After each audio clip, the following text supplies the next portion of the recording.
বললো দেশের বাইরে যাবে, তো রেবেলকে নিয়ে যেতে পারবে না, তাই আমার কাছে দিয়ে গেল। ফয়সাল ভাই তো আগে মাঝে মধ্যে আমার দোকানে আইতো, তাই 2-3 মাস হয়ে এদিকে আর আসে না। ঠিক আছে থাকেন, আমি একটু রেবেল নিয়ে ঘুরে আসি। রেবেল,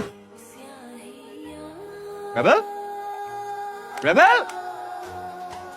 আরে রেবেল, এতদিন পর কোথেকে? আপনি রেবেলকে চিনেন? ও তো এখানে থাকতো, ও তো ফয়সাল ভাইয়ের কুকুর। ও ফয়সাল ভাই এই বিল্ডিং এ থাকে? থাকতো, মারা যাবার পর থাকে না। এটা ফয়সাল ভাইয়ের কুকুর। মারা যাওয়ার পর?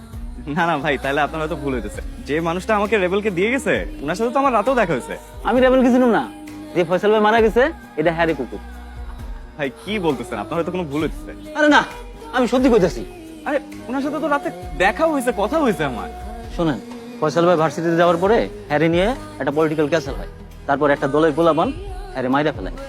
হ্যাঁ খুব ভালো মানুষ ছিল, হ্যাঁ কোনো পলিটিক্স করতো না। এখানে রেবেল না, কুকুর বিলাল এলাকার সবাই তারা ভালোবাসতো। ভাই আপনি কি বলতেছেন ভাই, আপনার কোনো ভুল হইতেছে। আমি ভুল করতেছি না।